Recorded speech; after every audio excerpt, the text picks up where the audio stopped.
24, 21, 25, 26 e 22. Esses seriam os resultados obtidos na amostra, tá? E nós vamos precisar da média e do desvio padrão deste conjunto de valores, certo? Que seriam a média e o desvio padrão amostrais, certo? Deixa eu permitir a entrada aqui de alguém, tá? Então, para encontrar a média amostral, basta somar todos os valores e dividir pelo número deles. Para encontrar o desvio padrão amostral, a gente vai fazer a raiz quadrada do somatório de x menos x barra ao quadrado divididos por n menos 1, certo? E aqui eu chamo a atenção deste detalhe aqui novamente, tá? Em relação ao denominador dessa expressão.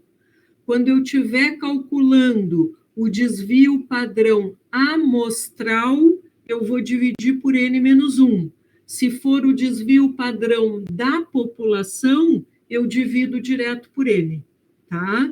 Então, eu teria que encontrar estes dois valores. Então, vamos ver aqui.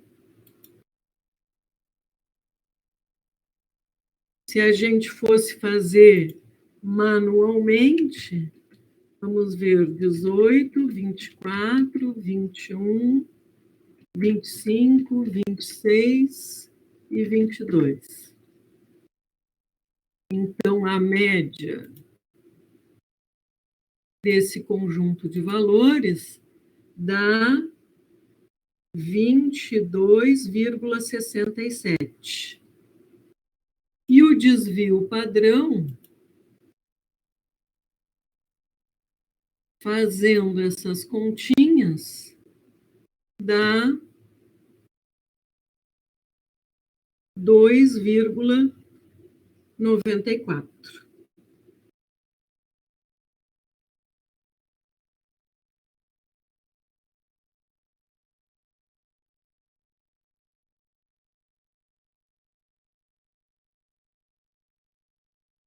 Certo? Então, seguindo, né? Nós queremos testar uma informação a respeito da média populacional, certo? Nós estamos aqui trabalhando com uma amostra de tamanho 6. O parâmetro sobre o qual nós queremos tirar uma conclusão é a média. E o desvio padrão da população sigma é desconhecido. Então, essas informações me dizem que eu tenho que trabalhar com a distribuição de student, certo?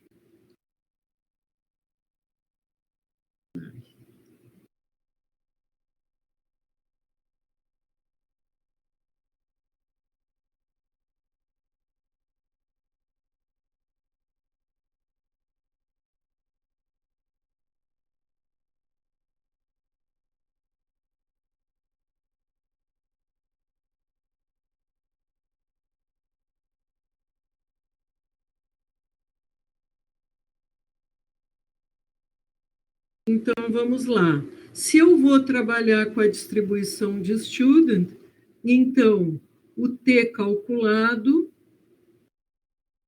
vai ser x barra, que é a média amostral, menos a média da população, dividido pelo desvio padrão da amostra, divididos por raiz de n. Então, isto me daria 22,67 menos 23, divididos por 2,94, divididos por raiz de 6. Então, vamos ver quanto é que dá isso. 22,67 menos 23 dá menos 0,32. 33 divididos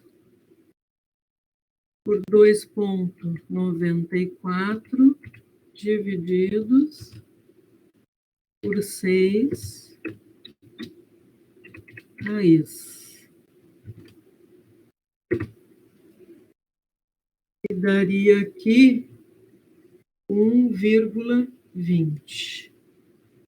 E o menos 0,33 divididos por 1,20 vai me dar menos 0,27, tá? Então, na distribuição de student, se eu tivesse aqui a distribuição da população, que seria o 0, na padronizada, aqui o T, e aqui ficaria o menos 0,27, tá? Como eu tenho aqui na hipótese alternativa o sinal menor, o teste vai ser unilateral inferior. E o valor P vai ser me dado por essa área aqui assim, ó.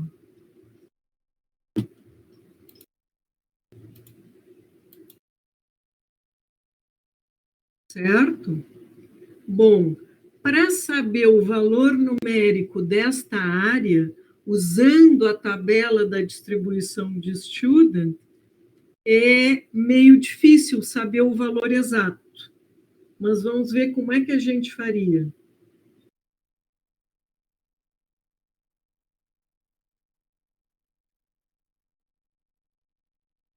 Vamos ver aqui. Ó, eu tenho aqui a tabela da distribuição de student, né? Para olhar nessa tabela, a gente precisa do número de graus de liberdade. E esses valores que estão aqui são essa área aqui nessa extremidade, tá? O nosso valor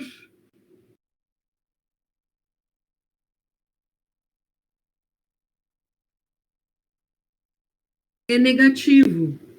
E nessa tabela, a gente não tem valores negativos, mas a gente sabe que essa distribuição é uma distribuição simétrica. Então, o que acontece desse lado aqui, acontece exatamente igual desse outro lado. Então, a gente olharia aqui como se o 0,27 fosse positivo, tá?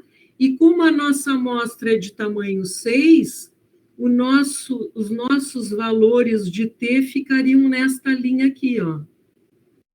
Certo? Então, por exemplo, se o T fosse 6,689, ele ficaria aqui, e a área que fica à direita dele seria 0,0005. Se ele fosse 5,894, a área que fica à direita seria 0001, e assim por diante. Então, observem que para 5 graus de liberdade, o menor valor que existe na tabela é 1,476. Isso significa o quê?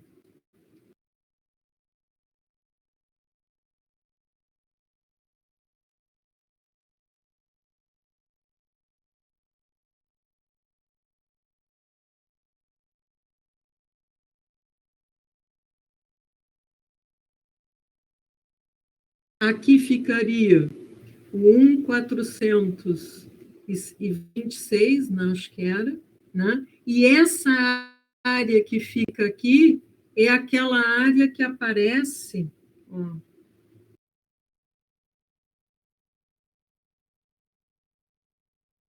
aqui em cima, ó, é 0,1.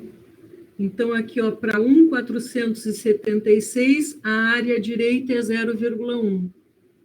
Então, esta área aqui, ó,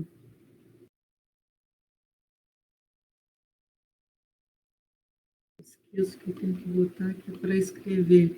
Esta área aqui, assim, valeria 0,1. Tá? Então, se fosse para o outro lado, ó, se aqui fosse o menos 1,426, essa área aqui seria 0,1. Então, para menos 0,27, essa área aqui, que representa o valor P, seria maior do que 0,1. Certo?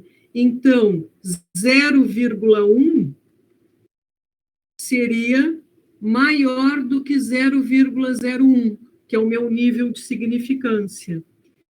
E se o valor P é maior do que o nível de significância, o que eu vou fazer? Eu vou rejeitar a hipótese nula.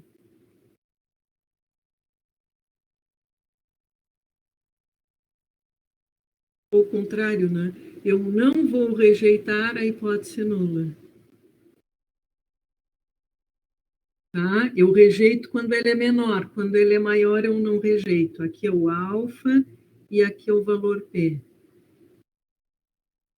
Certo? E aqui, ó, é o que eu queria evidenciar para vocês, que a minha decisão de aceitar, de rejeitar ou não rejeitar, é tomada em relação à hipótese nula. Mas a minha conclusão, tá, eu vou fazer visando o que é dito na hipótese alternativa. Então, na hipótese alternativa, o que a gente considerou? Que o índice médio de nicotina dos cigarros era menor do que 23, certo? Então, a gente não rejeitou a hipótese nula, né? Isso significa o quê? Que não foram encontradas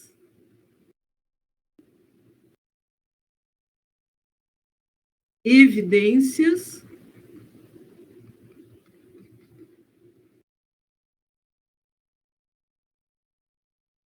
de que o índice médio de nicotina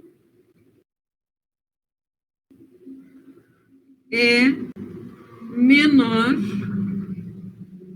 que 23 miligramas por cigarro. Tá? Então, se eu não encontrei evidências de que ele é menor, é mais plausível considerar que ele não é menor. Certo? Então, na conclusão ali daquele exercício número 2, não é? Alguns associaram o nível de significância à probabilidade da média assumir um determinado valor, ou seja, a probabilidade da hipótese nula ser falsa ou verdadeira. Isso não corresponde à realidade. Lembram que na atividade 4, né, uma das questões que dizia que a probabilidade da média estar num determinado intervalo era 0,95, né? Então, aquilo estava errado, por quê? Porque a média da população é um resultado determinístico. Então, não existe probabilidade associado a ele. O que a gente encontra como probabilidade para tomar essa decisão é a probabilidade de acontecerem aqueles resultados amostrais se a hipótese nula fosse verdadeira. Certo? Mas não é a probabilidade da hipótese nula ser verdadeira ou falsa, tá? Porque as hipóteses elas são estabelecidas em função dos parâmetros populacionais, e os parâmetros populacionais assumem valores determinísticos, não valores aleatórios. Certo?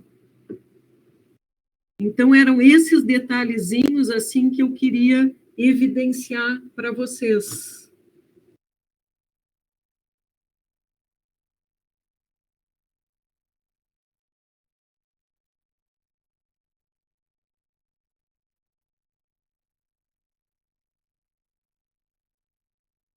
Se eu fosse fazer no R,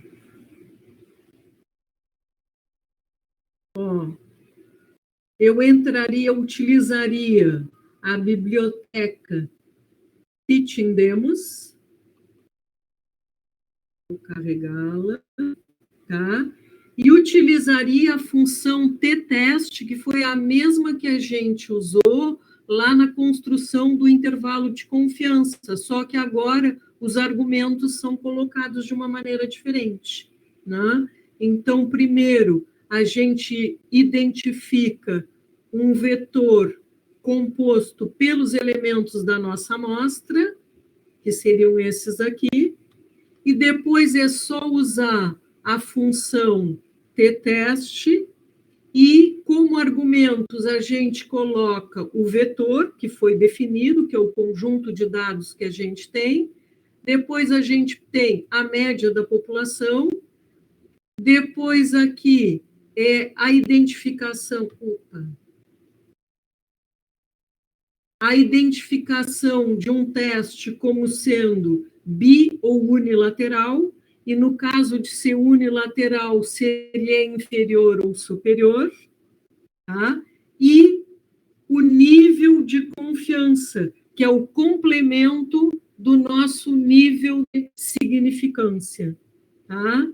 Então, ó, o vetor é formado por esses resultados, a média é 23, como na minha hipótese, ó, era unilateral inferior, na hipótese alternativa, vai menor aqui, então aqui eu coloco less, e a confiança eu ponho ponto 99, porque o nível de significância era 1%. E aí é só rodar. Ó, e já aparecem os resultados aqui. O nosso T calculado menos 0,27, que foi o que a gente tinha encontrado aqui, ó, menos 0,27, só que pela tabela a gente não consegue identificar o valor exato do valor P, mas aqui ele nos fornece, ó, pela tabela a gente só identificou que ele seria maior do que 0,10. E aqui ele identificou que ele vale 0,3963. Então, o valor P é maior que o nível de significância, que é 0,01, então eu não rejeito a minha hipótese nula.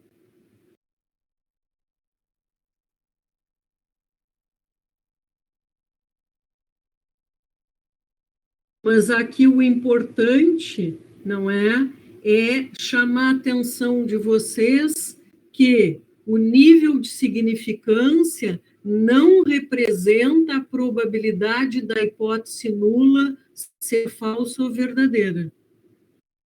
Tá? Não é isso.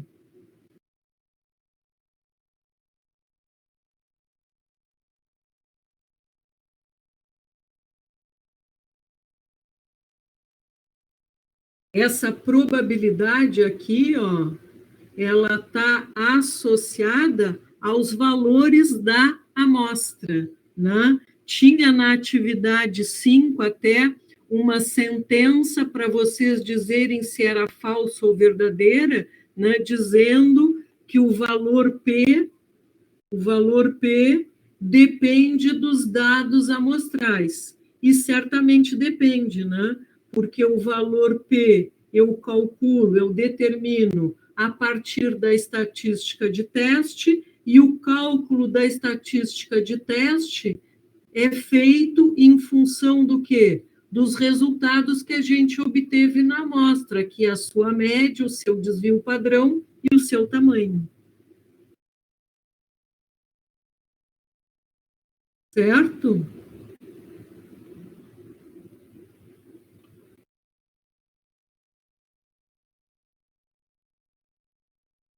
Alguma dúvida até aqui? Não?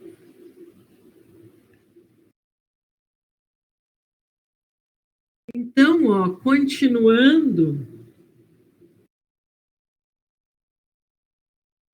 quando a gente for realizar um teste de hipóteses, deixa eu ver que aqui tem uma pergunta.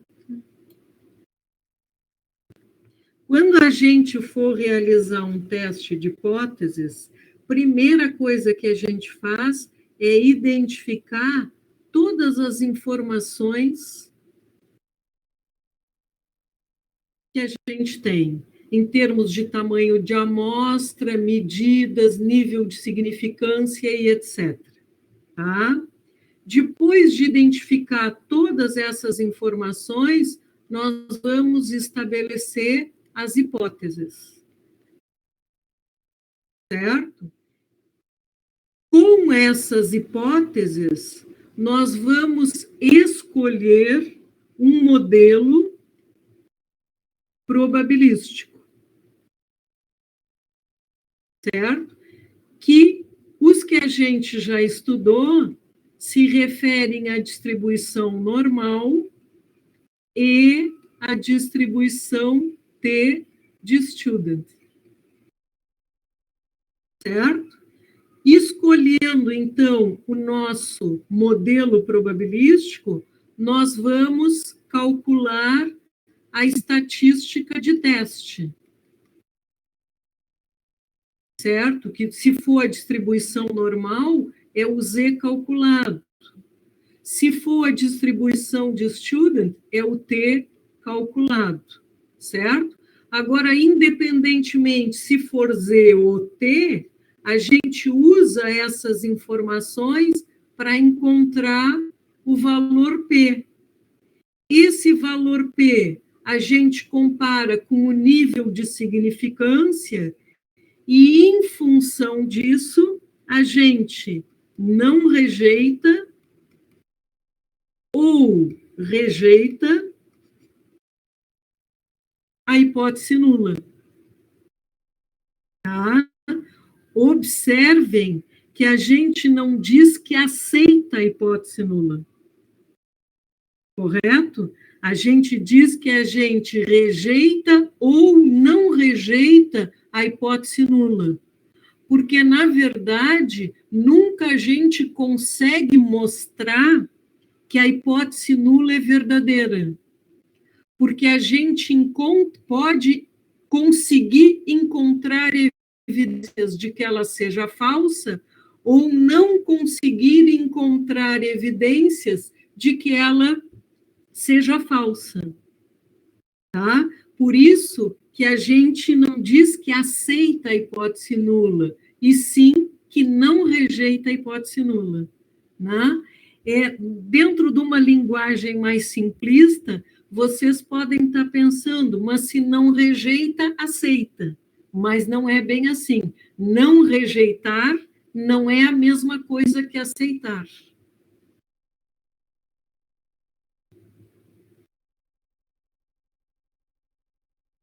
Então, vejam, existem vários tipos de teste de hipóteses, certo? A gente trabalhou apenas com os testes de hipóteses paramétricos para fazer inferência a respeito de um parâmetro populacional. Mais especificamente, a gente usou a média e a gente usou a proporção. Tá? Para testar a média, saber se a média pode ser igual, diferente, maior ou menor que um determinado valor, a gente viu que pode usar distribuição normal ou distribuição T de student, e a escolha entre uma ou outra depende do fato da variância ser conhecida ou desconhecida, tá? Se estivermos trabalhando com proporções, a gente vai também usar a distribuição normal. Mas, para isso, a gente tem que trabalhar com grandes amostras, né?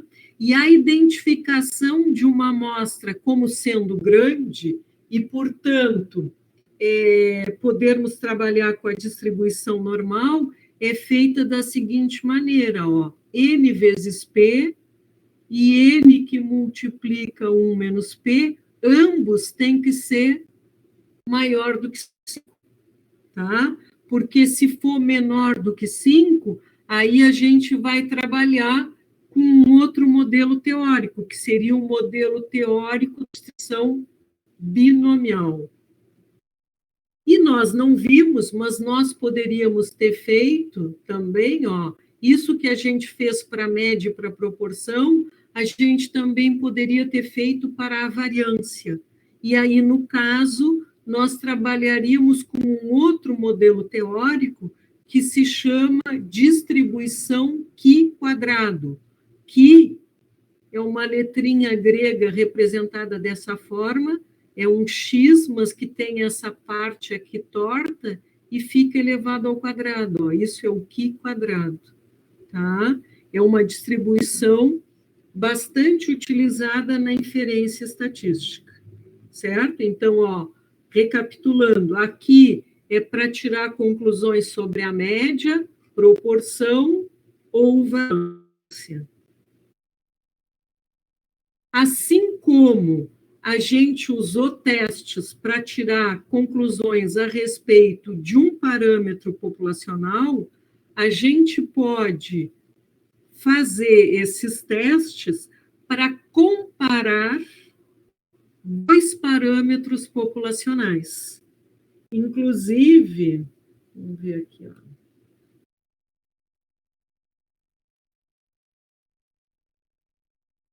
Aqui, quando a gente viu na aula passada a introdução sobre os testes de hipóteses, ó, mais especificamente as hipóteses, né? Então, o que acontece aqui, ó? Aqui,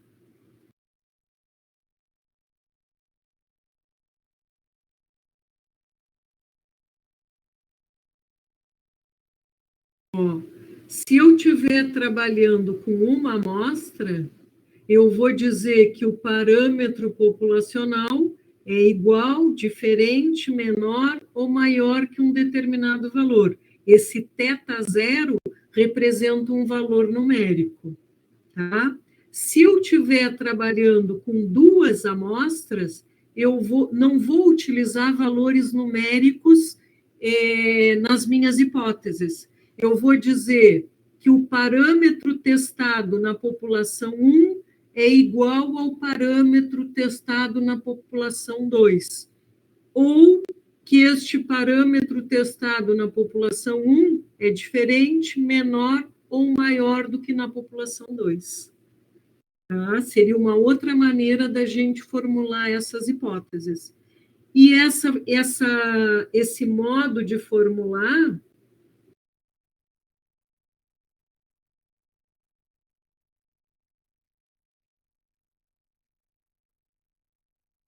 ele pode ser utilizado para comparar duas médias, duas proporções ou duas variâncias, né? Então, a gente tem aqui todo o esquema, ó, se eu for comparar duas médias, se as variâncias são conhecidas, eu faço com a distribuição normal. Se elas são desconhecidas, eu uso a distribuição de Student, certo? E aí, no caso de variâncias desconhecidas, eu tenho 3 casos a considerar. Primeiro, eu tenho que ver se as amostras são independentes ou dependentes.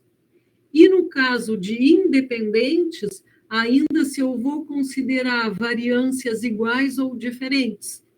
E aí, para cada uma dessas situações, para cada um desses contextos, o que vai mudando é a maneira da gente encontrar a estatística de teste, né? Que poderia ser o Z-calc, o T-calc, o Q²calc, ou qualquer outra estatística relacionada a qualquer outra distribuição de probabilidade. Tá? Mas o que muda é isso aí. E a gente ainda poderia, não é, também fazer inferência para N parâmetros populacionais.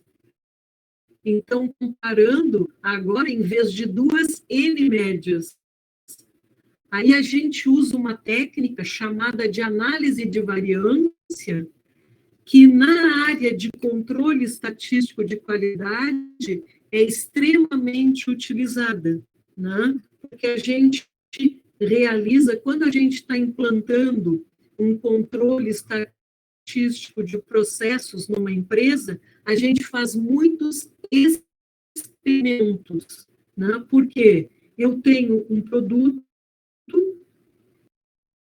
tá? Esse produto tem diversas características de qualidade, certo? E essas características de qualidade estão relacionadas a parâmetros do meu processo produtivo. Então, a gente organiza vários experimentos para relacionar essas características de qualidade com parâmetros do meu processo produtivo. E a gente faz isso usando esses testes de hipóteses. Por exemplo, eu tenho aqui uma situação, ó, em que eu tenho que um fabricante de papel, produção de sacos de embalagem de supermercado, para serem usados em supermercado, está interessado em melhorar a resistência do seu produto. E, teoricamente, essa resistência estaria relacionada com a concentração de madeira de lei na polpa, certo? Então, o que ele faz? Ele identifica que essa concentração, na matéria-prima que ele utiliza, varia entre 5% e 20%. Então, ele quer estudar a relação dessa concentração aqui com a resistência do papel. Então, o que ele faz? Ele tira aqui, ó, 4 amostras, tá, que tenham sido confeccionadas com matéria-prima com concentrações de madeira diferente. Então, eu tenho aqui um grupo com concentração de 5%, o outro 10%, o outro 15% e o outro 20%. Então, ele pega aqui, ó, 6 amostras de papel e analisa a resistência do produto. Ó. Então, aqui, a primeira deu 7, a segunda 8, a terceira 15, 11, 9 e 10. Então, deu uma média, uma resistência média de 10. E assim ele fez para todas as outras concentrações. Então, aqui, ó, deu 15, aqui deu 17 e aqui deu 21, certo? Então, a princípio, olhando essas informações, parece que realmente a concentração de madeira vai interferir na resistência do papel. Agora, para definir se essa variabilidade aqui, ó, em termos de média, de 10 até 21,7, é porque realmente existe essa relação, ou se isso aqui é atribuído à variabilidade amostral, então a gente tem que realizar o teste de hipóteses. Então, no caso aqui, o teste de hipóteses seria que a hipótese nula seria que a média 1 é igual à média 2, que é igual à média 3, que é igual à média 4. Isso aqui ficou mal. É só até a 4. porque, na verdade, aqui a 1 seria, na verdade, é o 5, com a concentração 5, com a concentração 10, com a concentração 15 e com a concentração 20. E na hipótese alternativa, a gente diz que existe algum MI diferente de algum MJ, considerando I, e aqui ficou mal também, ó, diferente de J. Tá? E aí realiza todo um teste de hipóteses, certo? Algumas vezes, não é? E até quem está aprendendo também normalmente pensa dessa forma, né? Que em vez de trabalhar dessa forma aqui, comparando todos entre si, a gente poderia fazer testes comparando os grupos 2 a 2. Então, eu compararia os resultados dos 5% com 10%, do 5 com 15, do 5 com 20. Depois o 10 com o 15, o 10 com o 20, e depois o 15 com o 20, certo? Devo fazer isso? Não devo, tá? Por quê? Porque quando eu faço um teste de hipóteses, eu sempre tomo a decisão fundamentada em evidências, não em certezas, certo? Então toda decisão tem sempre uma margem de erro embutida, correto? Então, se eu comparar aqui 2 a 2, eu tenho aqui um erro, aqui eu tenho outro, aqui eu tenho outro, aqui eu tenho outro, aqui eu tenho outro, e aqui eu tenho outro. Então, na minha decisão final, vai ter um erro, uma margem de erro muito grande, porque eu poderia errar 1, 2, 3, 4, 5, 6 vezes. Um ou outro soma, e a margem de erro fica muito grande. Então, na prática, o que a gente faz? A gente faz essa comparação simultânea, e quando a gente rejeita a hipótese nula, então existe diferença entre esses resultados, aí a gente compara 2 a 2 para identificar aonde está essa diferença. Tá? Mas essa parte de experimentos, a gente poderia passar um ano inteiro só estudando experimentos, porque existe, primeiro, todo um trabalho inicial que diz respeito às técnicas que existem para se organizar o experimento, tá? Fazer o desenho experimental, certo? E depois técnicas para analisar os resultados desses experimentos. Então, existe N mais uma possibilidades da gente organizar isso aí. Mas na área industrial, esses experimentos são extremamente utilizados. Bom, aqui também eu estou colocando, só para vocês terem uma ideia, né, que o que eu mostrei para vocês ali são os testes paramétricos, certo? Existem os não paramétricos. Então, aqui seria para uma amostra, aqui, esses aqui seriam para 2 amostras, amostras relacionadas e independentes, aqui para cá amostras, amostras relacionadas e independentes, e depois aqui tem diferentes medidas de associação, que é aquela parte de correlação que a gente já estudou anteriormente, né? Mas aqui são só os coeficientes de correlação ou associação não paramétricos. E a gente pode ainda usar esses testes de hipóteses para verificar alguma propriedade dos dados. E nas análises estatísticas, essas propriedades aqui são extremamente importantes para vários tipos de análise. Então, seria a independência, a homocedasticidade. Homocedasticidade seria variâncias semelhantes.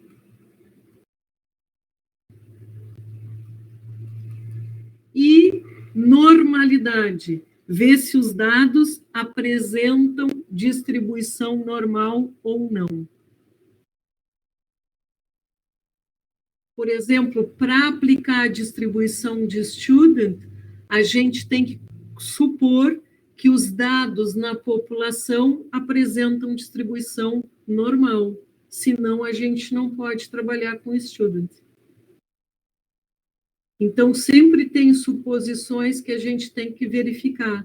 Então, eu coloquei aqui, ó, se eu fosse fazer testes para proporções, utilizando a distribuição normal, como é que seriam as hipóteses e como é que seria o meu Z calculado.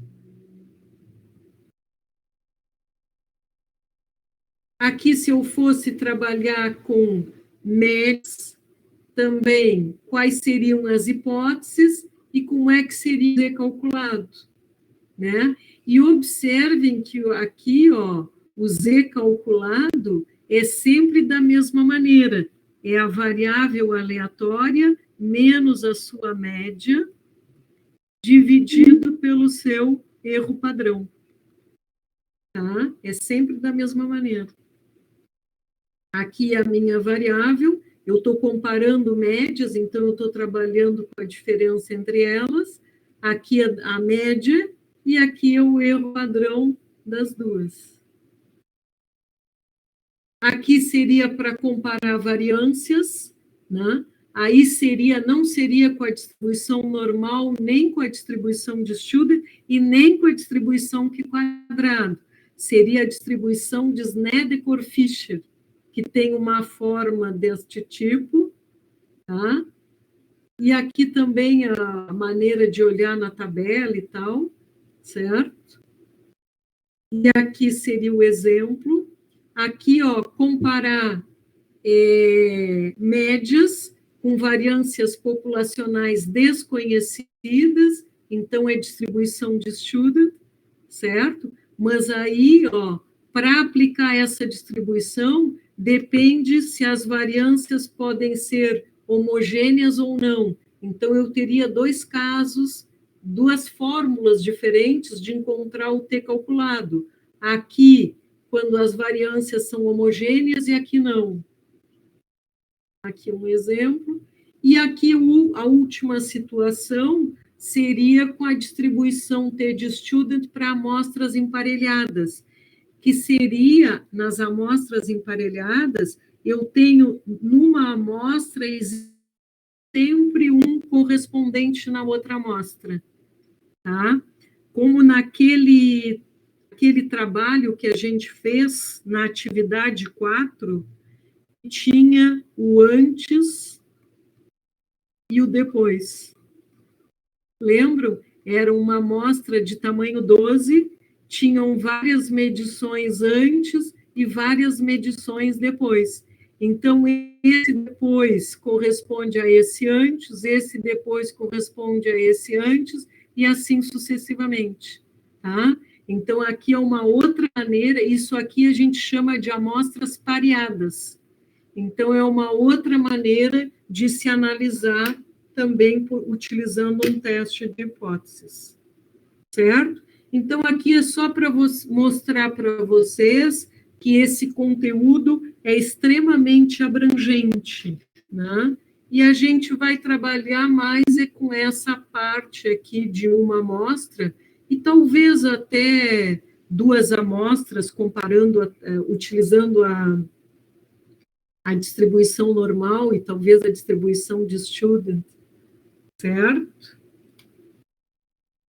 Mas o jeito de fazer o teste de hipóteses, assim, de conduzir, independentemente de qual desses aqui eu vou realizar, basicamente é sempre dessa forma.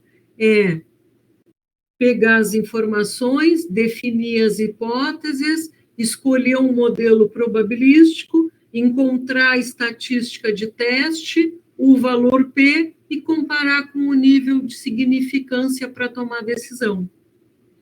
Tá? Então, eu vou rejeitar ou não rejeitar a hipótese nula, né? Mas ali na conclusão, eu vou encontrar evidências não é?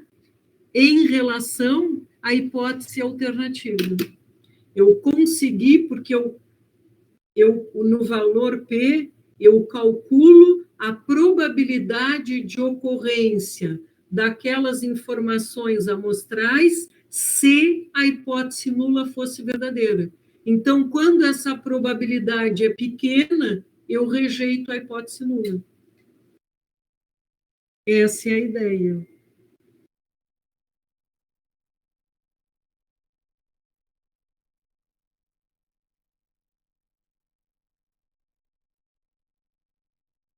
Perguntas até aqui?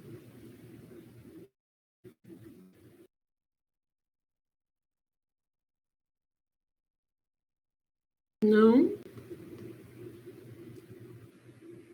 Então, era mais ou menos isso que eu tinha organizado aqui, ó, e comentar a atividade 5, que aqui tinham 3 sentenças, certo? E no caso aqui, ó, a primeira dizia: com uma amostra podemos afirmar com certeza se a hipótese nula é falsa ou verdadeira, tá? Já adianto para vocês que, por exemplo, vocês dizerem é falsa ou verdadeira, não importou muito. O que eu analisei foi a justificativa que vocês deram para ter considerado falsa ou verdadeira, tá? Então, por exemplo, esta primeira sentença aqui, ela era falsa. Por quê? Por causa desta palavrinha aqui, ó, que quando eu realizo um teste de hipóteses, nunca eu vou poder fazer alguma afirmação com certeza. Por quê? Porque eu sempre tenho a margem de erro embutida ali, certo? Mas eu posso tirar, colocaram que eu não podia tirar conclusões sobre a população. Eu posso tirar conclusões sobre a população, mas são conclusões fundamentadas em evidências, não em certezas. Certo? Aqui, ó, essa segunda questão aqui, que até dependendo da para alguns que consideraram verdadeira e outros falsa, eu considerei parcialmente certa, tá? Então, aqui, ó, a região de rejeição corresponde aos valores do parâmetro que tornam a hipótese nula falsa, tá? Então, na verdade, a hipótese, eu nunca vou poder dizer que a hipótese nula é falsa. Por quê? Porque eu tomo a decisão fundamentada em evidências, tá?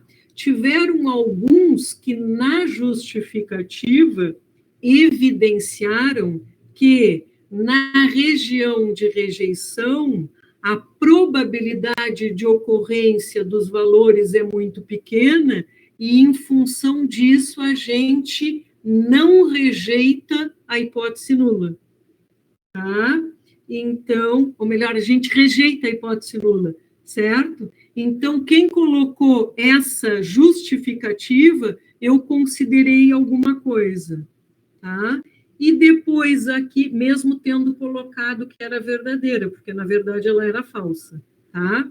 E aqui a terceira sentença, eu acho que quase todo mundo acertou, que diz que o valor P depende do conjunto de dados coletados, tá? Alguns colocaram que ele depende também de outras coisas, certo? Mas aqui, e por isso essa sentença seria falsa.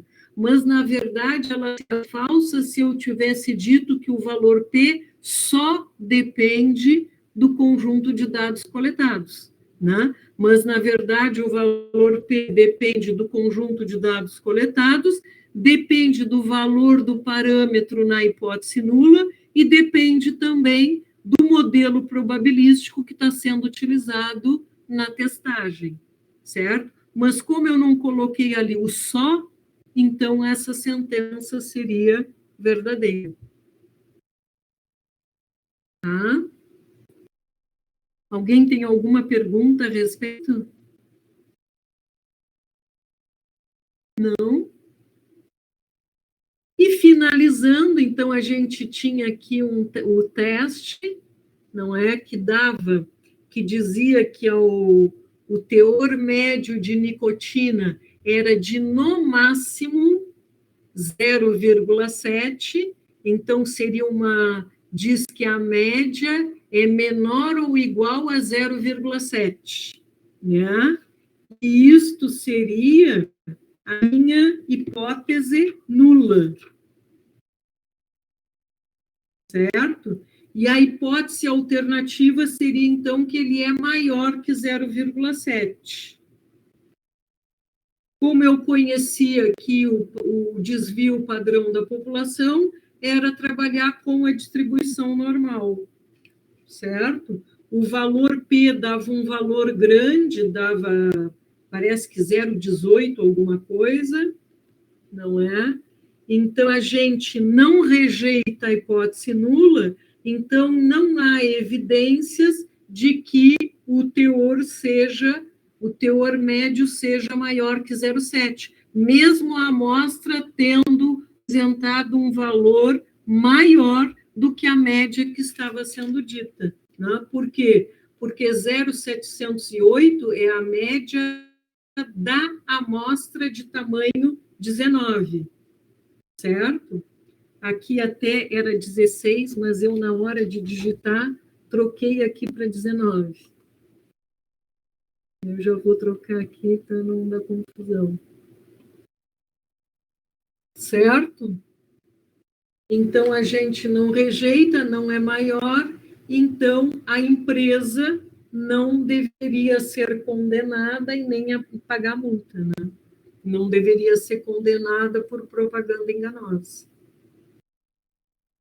Essa seria a ideia. Mas quem colocou uma justificativa dizendo que a probabilidade, que o nível de significância era 5%, e que então a probabilidade da hipótese nula estar falsa ou estar errada era 5%, isso não ficou certo. Tá? Porque a gente, nesse teste, né, nos testes de hipótese, a gente parte da premissa que a hipótese nula é verdadeira. Tá? E a gente busca evidências de que ela seja falsa. Tá?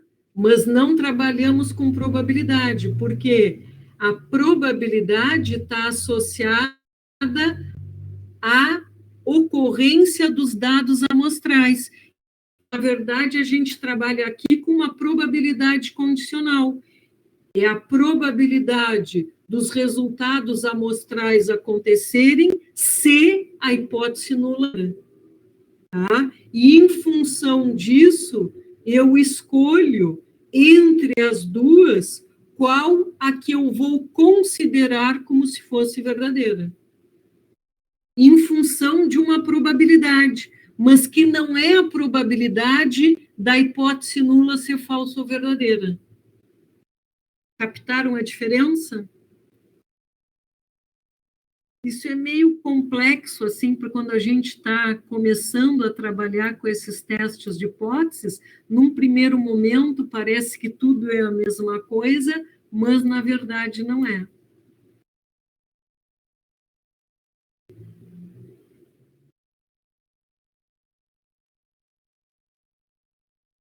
Certo, então, pessoal? Perguntas até aqui?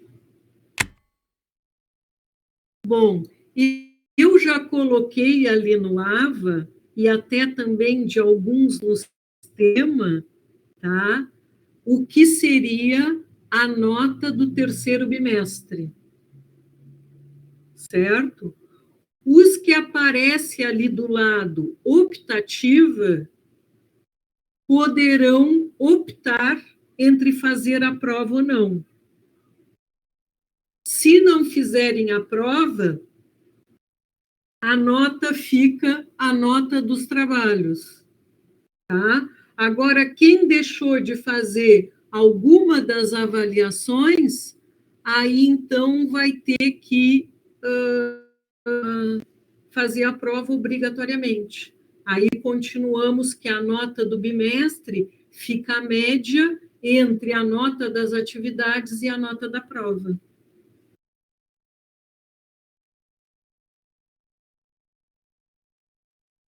A prova é a semana que vem.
Alguma dúvida mais?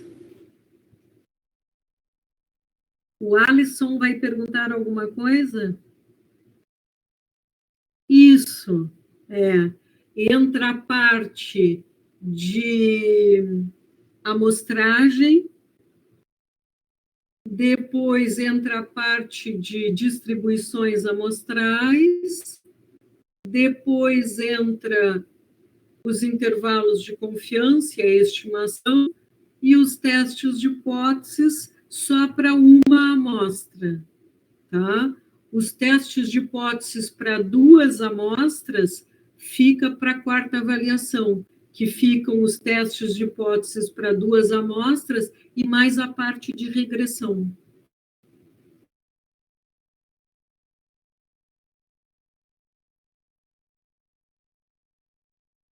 Ah, e uma outra coisa, não é? Na prova, eu vou pedir que vocês não façam nada em Python, tá? Porque às vezes, aparentemente ali, olhando, parece que a programação está certa, mas o resultado dá errado. Eu não conheço as funções do Python, não é? Então fica difícil de fazer a avaliação do processo, certo? Então aí, no caso, na prova, vocês ou façam manualmente ou então usando R. Tá? E sempre vai precisar botar as continhas ou então o script do R.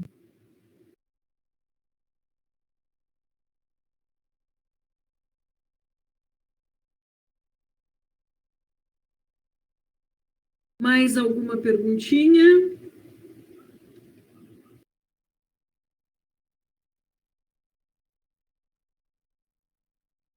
Então era isso aí. Se vocês quiserem olhar as atividades, o que erraram e etc., vocês façam um contato comigo que a gente marca um horário.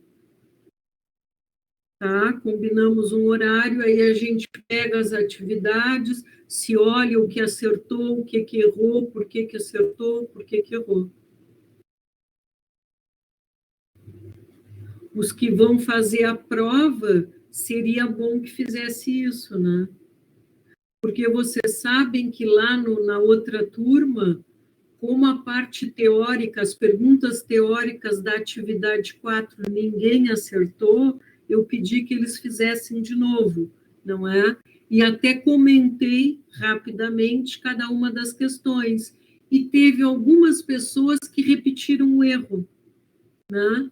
Então, seria bom vocês verem exatamente o que acertaram, o que erraram, para não ficar para não ficar fazendo errado pensando que está certo. Tá?